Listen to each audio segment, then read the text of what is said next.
Welcome to Simplified UPSC by PPP, where we listen, learn, and grow together. Simplified UPSC by PPP में आपका स्वागत है। आज हम एनसीईआरटी क्लास 6 भूगोल के पहले अध्याय सौर मंडल में पृथ्वी को थोड़ा गहराई से देखेंगे। हाँ, और ये चैप्टर यूपीएससी की तैयारी के लिए अहम क्यों है?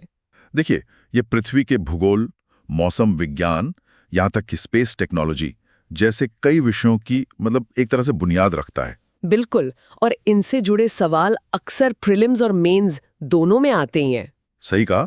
तो हमारा मकसद है एनसीईआरटी किताब में दी गई हर बात, हर परिभाषा को बारीकी से देखना। खगोलीय पिंड क्या है, तारे, ग्रह, हमारा सौरमंडल, पृथ्वी इतनी खास क्यों है? हाँ, फिर चांद, क्षुद्र ग्रह, उल्का पिंड और आकाशगंगा तक। प्रीलिम्स के लिए तो एक एक तथ्य सटीक होना बहुत जरूरी है। हाँ, और हम सिर्फ क्या नहीं बल्कि क्यों और कैसे पर भी ध्यान देंगे। सोचिए, जैसे वो 2013 वाला सवाल था जीएस पेपर 1 में। हाँ, वो दिन रात की लंबाई वाला। हाँ, वही जो दिन और रात की लंबाई में मौसम के साथ होने वाले बदलाव के कारणों के बारे में पूछता है। इसका सीधा जवाब पृथ्वी की अपनी धुरी पर घूमने और सूरज के चारों ओर चक्कर लगाने से जुड़ा है। बिल्कुल। तो सौर मंडल में पृथ्वी कहाँ है और कैसे घूमती है, ये समझना ही ऐसे सवालों की चाबी है। तो चलिए शुरू करते हैं आसमान के नज़ारों से। ठीक है। अच्छा, जब हम रात में आसमान की तरफ देखते हैं तो क्या क्या नजर आता है? किताब भी कहती है रात का आसमान बड़ा जादुई सा लगता है। हाँ, कुछ टिमटिमाते हुए चमकीले बिंदु, कुछ धुंधले से दिखते हैं, और हाँ, चांद जो रोज थोड़ा अलग दिखता है। पर ये सब हमें दिन में क्यों नहीं दिखते? एनसीईआरटी इसे साफ तौर पर समझाता है। देखिए, सूरज, चांद और वो सारी चीजें जो रात के समय आसमान में चमकती हैं, उन्हें खगोलीय पिंड, सेलेस्टियल बॉडीज कहते हैं। अच्छा, ये सब खगोलीय पिंड है। हाँ, और दिन में क्या होता है कि सूरज की रोशनी इतनी तेज होती है, इतनी ज्यादा, कि वो इन बाकी चमकीली चीजों को देखने ही नहीं देती।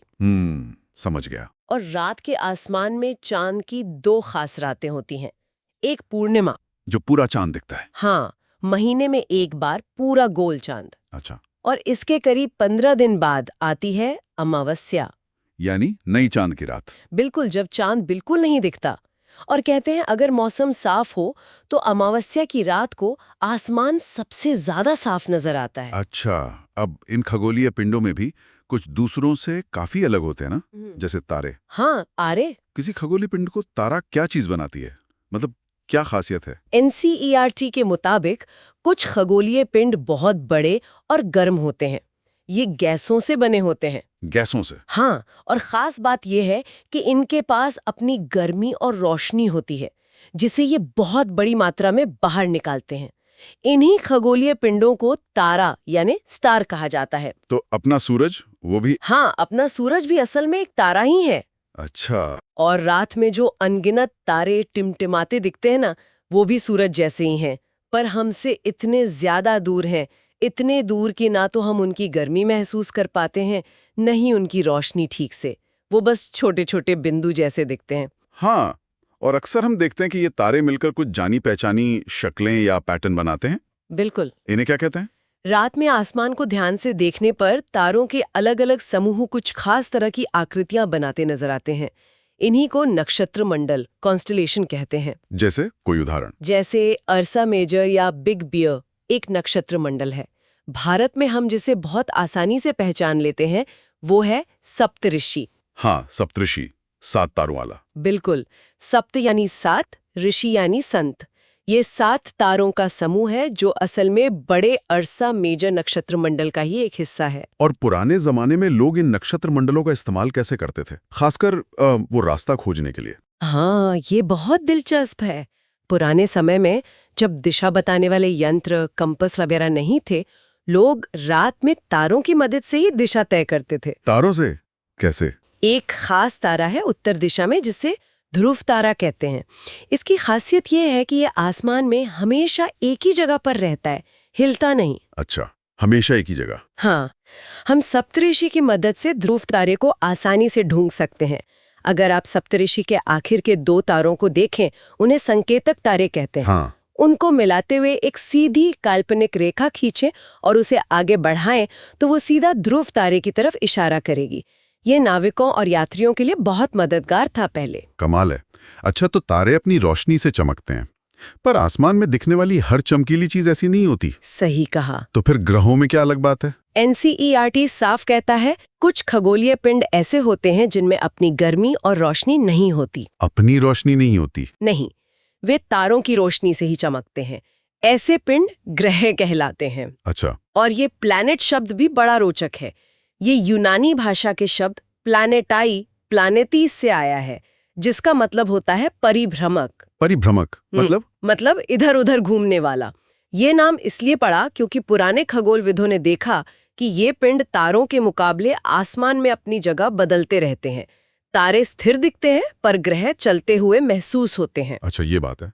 और ये ग्रह, सूरज और कुछ दूसरी चीजें मिलकर एक पूरा सिस्टम बनाते हैं ना? बिल्कुल। जिसे हम अपना सौर मंडल कहते हैं। इसमें क्या क्या शामिल है? हाँ, हमारा सौर मंडल एक बड़ा परिवार है, समझ लीजिए। NCERT के अनुसार सूर्य, 8 ग्रह, इन ग्रहों के उपग्रह सैटेलाइट्स, जैसे हमारा चांद, और कुछ दूसरी खगोलीय चीजें जैसे क्षुद्र ग्रह एस्टेरॉइड्स और उल्कापिंड मीटियोरॉइड्स, ये सब मिलकर सौर मंडल सोलर सिस्टम बनाते हैं। और इस परिवार का मुखिया? सूर्य इस पूरे परिवार का मुखिया, यानी केंद्र में सूर्य है। तो सूर्य के बारे में और क्या खास है? सूर्य हमारे सौर मंडल के बिल्कुल बीच में है। ये बहुत बड़ा है और बहुत गर्म गैसों से बना है। गर्म गैस है? हाँ, और इसका एक जबरदस्त खिंचाव बल है, मतलब गुरुत्वाकर्षण, जो पूरे सौर मंडल को एक साथ बांधे रखता है। हमारे सौर मंडल के लिए रोशनी और गर्मी का ये इकलौता स्रोत है। इकलौता स्रोत? लेकिन ये इतना दूर है हमसे। हाँ, बहुत दूर। सोचिए इसकी गर्मी कितनी तेज होगी, लेकिन हम उसे उतना महसूस नहीं करते क्योंकि ये हमसे बहुत दूर है। पृथ्वी से सूरज की दूरी लगभग 15 करोड़ किलोमीटर है। 15 करोड़ किलोमीटर? बाप रे। और वो 8 ग्रह जो इसके चक्कर लगाते हैं? हाँ, 8 ग्रह। चलिए जरा उनके क्रम और कुछ खास बातों पर नजर डालते हैं। बिल्कुल। सूरज से दूरी के हिसाब से 8 ग्रह इस क्रम में है। बुध, मर्क्यूरी सबसे पास वाला। हाँ, फिर शुक्र, वीनस, पृथ्वी, अर्थ और मंगल, मार्स। ये 4 हो गए। ठीक। फिर बृहस्पति, शनि, यूरेनस और नेपच्यून। 8 हो गए। इन्हें याद रखने का कोई तरीका? हाँ, किताब में एक अंग्रेजी वाक्य दिया है, my very efficient mother just served us nuts. हर शब्द का पहला अक्षर ग्रह के नाम से मिलता है। M से मर्क्यूरी, V से वीनस। अच्छा, ये बढ़िया है। My very efficient mother just served us nuts. ठीक है। और ये सभी 8 ग्रह सूरज के चारों ओर एक तय रास्ते पर चक्कर लगाते हैं।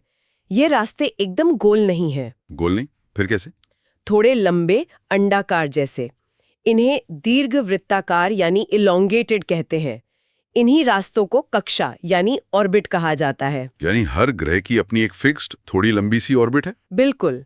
अब हर ग्रह की अपनी खासियत है, जैसा NCERT में बताया गया है। बताइए। बुध से शुरू करते हैं। बुध, मर्क्यूरी, सूरज के सबसे पास। सूरज का एक चक्कर लगाने में इसे सिर्फ 88 दिन लगते हैं, सबसे तेज। सिर्फ 88 दिन? अच्छा। फिर शुक्र। शुक्र, इसे पृथ्वी का जुड़वा ग्रह भी कहते हैं। जुड़वा क्यों? क्योंकि इसका आकार और बनावट लगभग पृथ्वी जैसी ही है। ये सूरज का एक चक्कर 255 दिनों में पूरा करता है। ठीक है। और अपनी पृथ्वी? पृथ्वी, अर्थ, सूरज से दूरी में तीसरा नंबर, आकार में ये 5वां सबसे बड़ा ग्रह है।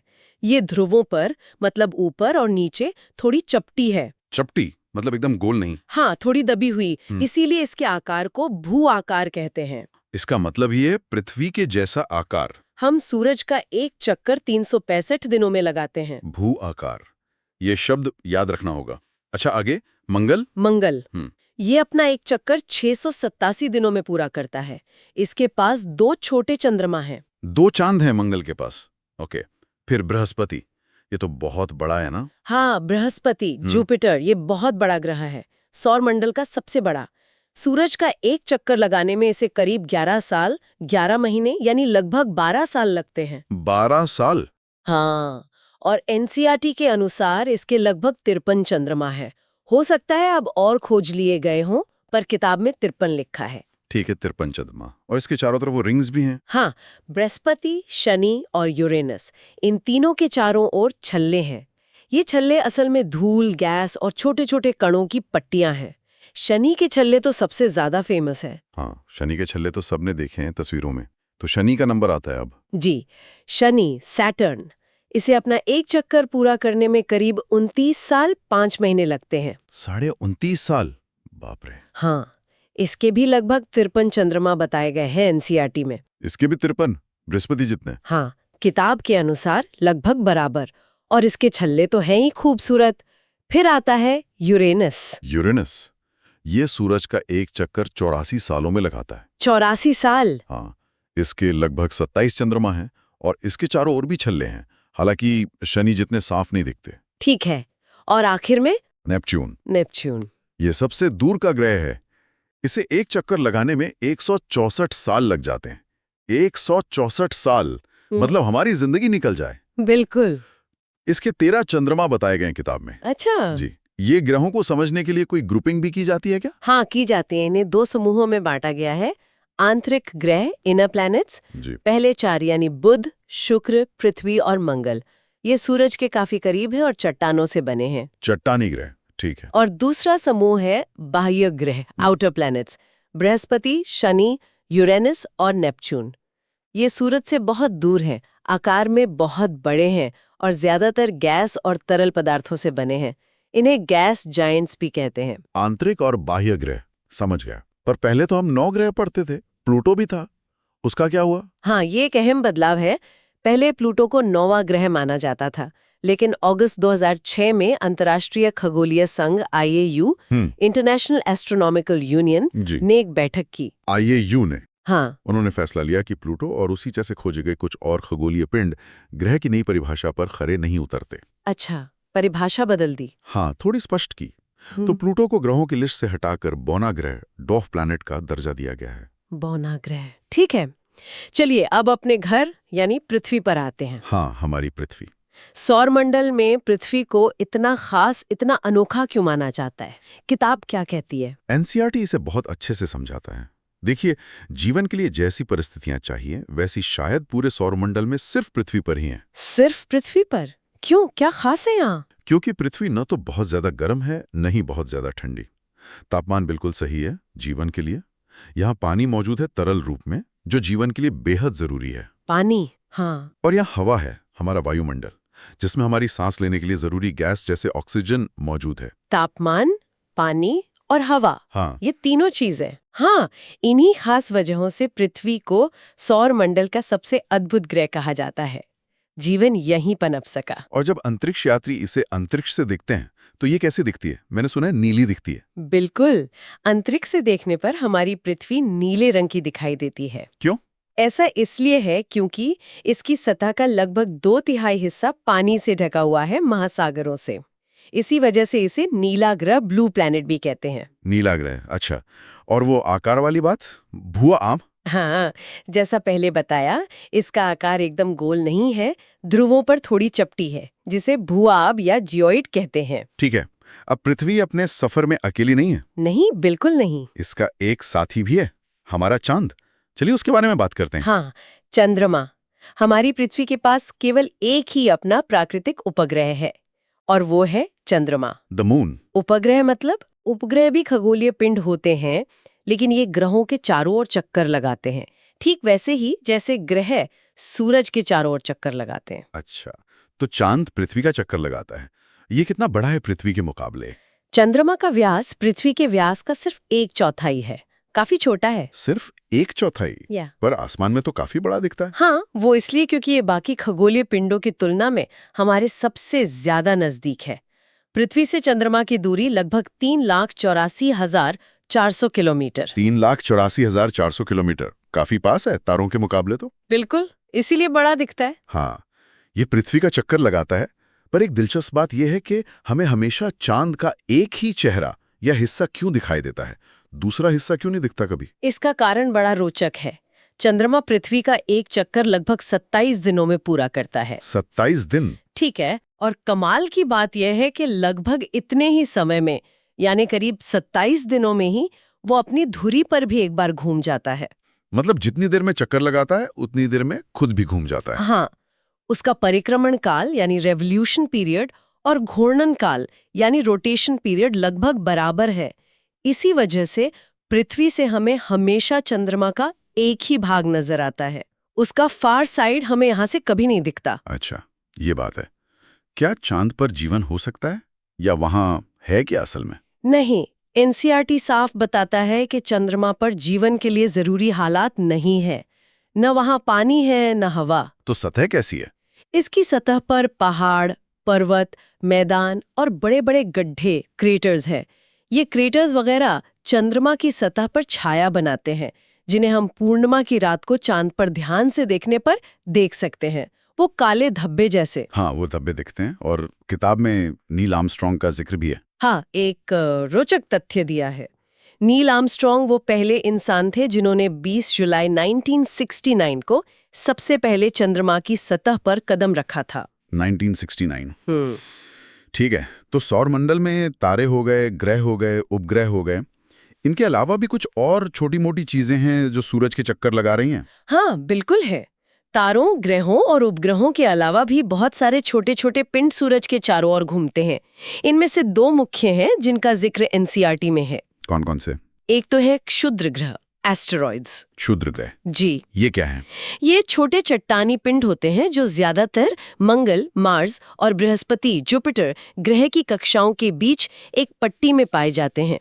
मंगल और बृहस्पति के बीच एक बेल्ट जैसी? हाँ, उसे क्षुद्र ग्रह पट्टी, एस्ट्रॉइड बेल्ट कहते हैं।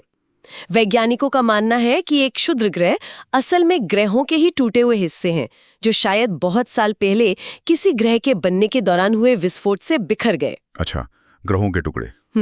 और दूसरे हैं उल्का पिंड।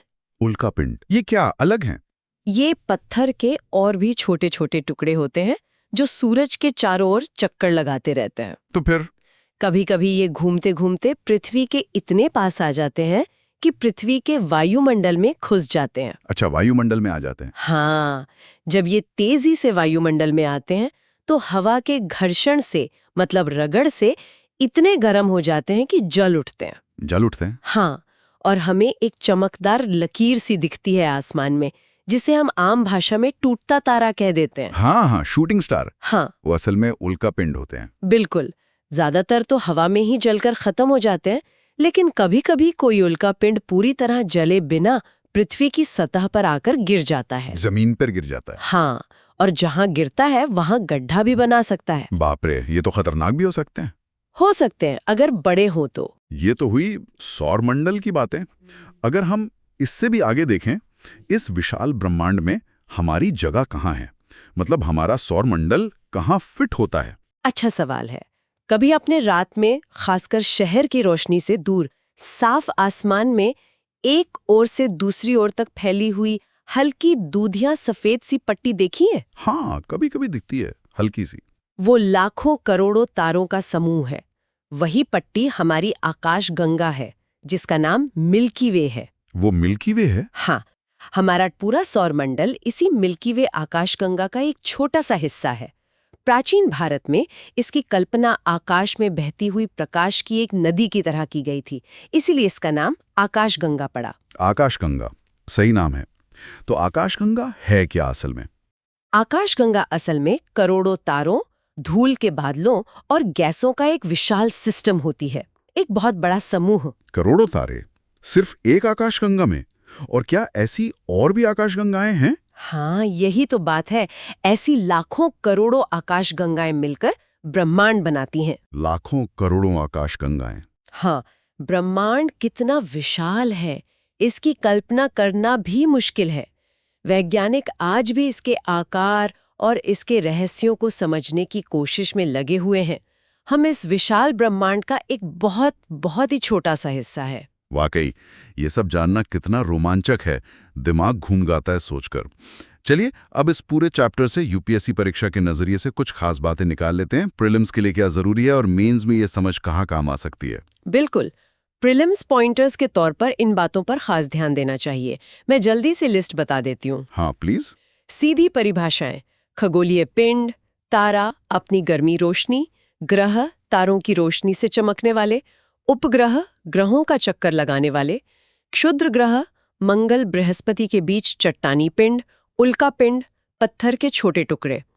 चंद्रमा से जुड़ी बातें, पूर्णिमा पूरा चांद, अमावस्या नया चांद, आसमान में पैटर्न, नक्षत्र मंडल तारों के समूह, उदाहरण सप्तऋषि अर्सा मेजा, ध्रुव तारा उत्तर दिशा स्थिर, सप्तऋषि से पहचान, आंतरिक ग्रह शुरू के 4 चट्टानी और बाह्य ग्रह आखिर के 4 गैसीय, तरल कक्षा दीर्घवृत्ताकार पथ, प्लूटो का स्टेटस बौना ग्रह IAU 2006। प्लूटो वाला पॉइंट भी इंपॉर्टेंट है। पृथ्वी की खासियत, सूरज से दूरी तीसरा, आकार 5वां सबसे बड़ा, भूअब नीला ग्रह पानी की वजह से, अद्भुत ग्रह क्यों, सही तापमान, पानी, हवा, ऑक्सीजन। चंद्रमा के तथ्य, पृथ्वी का एकमात्र प्राकृतिक उपग्रह, दूरी 3,84,400 किलोमीटर, व्यास पृथ्वी का 1/4, परिक्रमण और घूर्णन 47 दिन, बराबर समय, हमेशा एक ही हिस्सा दिखना, सतह पहाड़ मैदान गड्ढे। वो 27 दिन वाला लॉजिक भी याद रखना है। जगहें, क्षुद्र ग्रह पट्टी कहाँ है, मंगल और बृहस्पति के बीच। बड़ी तस्वीर, आकाशगंगा मिल्की वे, आकाशगंगा हमारा घर, ब्रह्मांड लाखों आकाशगंगाओं का समूह।